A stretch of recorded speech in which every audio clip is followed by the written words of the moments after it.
Hello बच्चों, welcome back to my YouTube channel concept classes. अगर आपको पढ़कर मज़ा आए तो लाइक एवं सब्सक्राइब कर दीजिएगा। तो आज हम आप लोगों को एक नया टॉपिक आर्टिकल्स के बारे में पढ़ाने वाले हैं। आर्टिकल्स तो सुनिए, आर्टिकल्स के बारे में। तो आर्टिकल्स का नाम आप लोग पढ़ते होंगे किस सब्जेक्ट में, पहले तो ये सोचते हैं। तो आर्टिकल्स हम लोग पढ़ते हैं ग्रामर में। किस में पढ़ते हैं? ग्रामर में। तो आर्टिकल्स का प्रयोग अक्सर ग्रामर में ही पढ़ा जाता है। तो अब आर्टिकल्स को अगर ग्रामर में पढ़ते हैं तो क्यों पढ़ते हैं और कब पढ़ते हैं, इसी सब के बारे में आज हम पढ़ेंगे। तो देखिए, आर्टिकल्स, सबसे पहली बात, आर्टिकल्स दो प्रकार के होते हैं, इंडेफिनिट आर्टिकल्स और डिफिनिट आर्टिकल्स। आर्टिकल्स होता क्या है? आर्टिकल्स एक प्रकार का वर्ड है जो कि पार्ट्स ऑफ स्पीच में आप लोग पढ़ते होंगे, noun, pronoun, adjective, verb, adverb, preposition, conjunction, interjection. तो इसी में एक एडजेक्टिव आता है। आप लोग एडजेक्टिव का नाम तो सुने होंगे। इस एडजेक्टिव के अंतर्गत ही ये आर्टिकल्स आता है। एडजेक्टिव का ही एक कह सकते हैं कि आर्टिकल्स एक पार्ट है, लेकिन ये तो पुराने ग्रामर के अनुसार, न्यू ग्रामर के अनुसार ये डिटरमाइनर्स का पार्ट है। डिटरमाइनर्स का पार्ट है। तो डिटरमाइनर्स के अंतर्गत अब आर्टिकल्स को रखते हैं। तो देखिए, सबसे पहली बात, आर्टिकल्स जो है, तो आर्टिकल्स का रूप कभी चेंज नहीं होता। तो ये इसका रूप कभी भी चेंज नहीं हो सकता। जैसे ए को हम आगे पीछे कुछ जोड़ करके इसका हम फॉर्म को चेंज नहीं कर सकते। ये ए का मतलब एक ही होगा। आगे पीछे कुछ अगर आगे पीछे लगा देते हैं तो इसका मीनिंग कुछ और हो जाएगा, आर्टिकल्स नहीं रहेगा। तो आर्टिकल्स डिटरमाइनर्स के अंतर्गत आता है और इस ग्रामर सब्जेक्ट में आर्टिकल्स को पढ़ते हैं। तो आर्टिकल्स दो प्रकार के होते हैं, इंडेफिनिट आर्टिकल और डिफिनिट आर्टिकल। इंडेफिनिट आर्टिकल में क्या आता है? इंडेफिनिट आर्टिकल में ए और एन आता है, जबकि डिफिनिट आर्टिकल में द आता है। तो यानी कि ए, एन और द, ये तीनों चीज मिलकर के आर्टिकल्स बनाते हैं। तो अब इसी तीनों के बारे में पढ़ेंगे। अब तो सुनिए, सबसे पहले आर्टिकल्स का प्रयोग हम लोग करते कब हैं, कहाँ करते हैं, कहाँ नहीं करते हैं।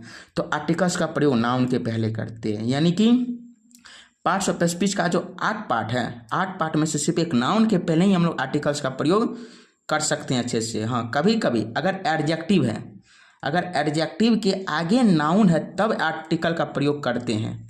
जैसे बोलते हैं दिस इज ए बॉय, तो यहाँ तो नाउन है, दिस लिख देते हैं, this is a good boy. तो यहाँ देखिए, गुड है, गुड एडजेक्टिव है और बॉय नाउन है।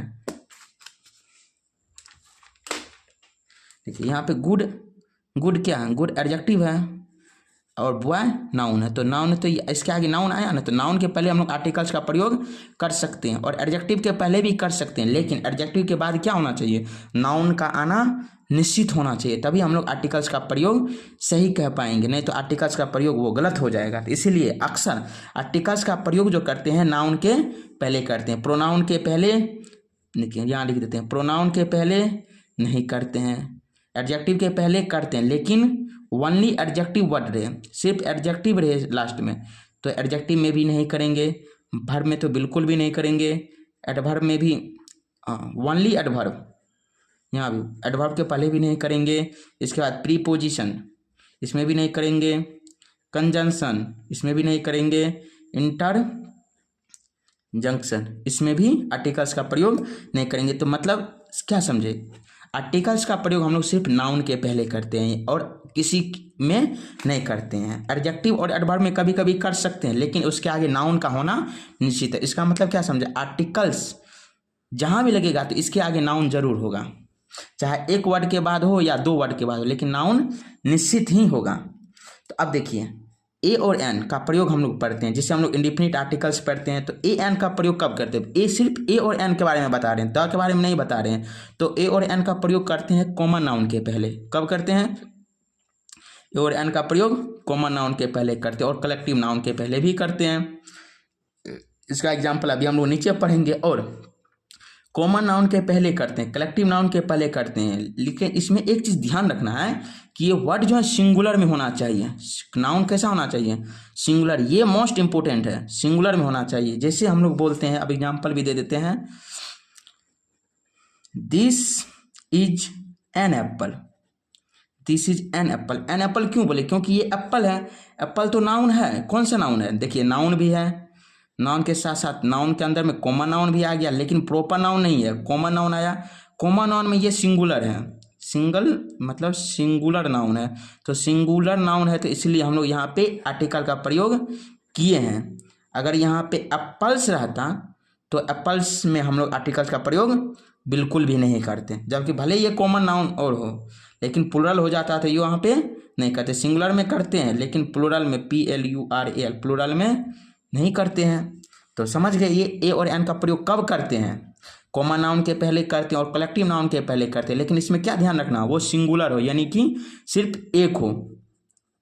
अब कब नहीं करते हैं तो देखिए, प्रॉपर नाउन के बाद जैसे बोलते हैं कि this is Ram, this is Ram, तो राम के पहले इसमें ए और एन कुछ नहीं लगा सकते। उसके बाद material noun, this is a milk भी नहीं बोल सकते हैं, दिस इज मिल्क ही बोलना पड़ेगा। एब्स्ट्रैक्ट नाउन जैसे आई लाइक ऑनेस्टी, मुझे ईमानदारी पसंद है, तो आई लाइक एन ऑनेस्टी नहीं बोल सकते, आई लाइक ए ऑनेस्टी नहीं बोल सकते, कुछ नहीं बोल सकते हैं। तो एब्स्ट्रैक्ट नाउन के पहले भी हम आर्टिकल का प्रयोग नहीं करेंगे। मतलब ये तीनों वर्ड जो है so proper noun, material noun, abstract noun, इस तीनों के पहले आर्टिकल का प्रयोग नहीं करते हैं। लेकिन कॉमन नाउन के पहले, कलेक्टिव नाउन के पहले हम लोग कर सकते हैं, लेकिन इसमें भी शर्त है, सिंगुलर होना चाहिए। तो प्लूरल जैसे ही हो गया तो बिल्कुल नहीं करेंगे। तो सिर्फ याद रखना है कि कोई भी नाम जो एक ही हो और उसको गिना जा सके उससे हम लोग कहते, उसके पहले हम लोग ए और एन का प्रयोग कर सकते हैं। समझ गए होंगे। अब देखिए, अब इसमें ए और एन में एन का प्रयोग लेते हैं, तो एन का प्रयोग कब करते हैं, तो एन का प्रयोग करते हैं जो वोवेल साउंड होता है, जैसे AEIOU, इसको हिंदी में भी लिख देते हैं AEIOU,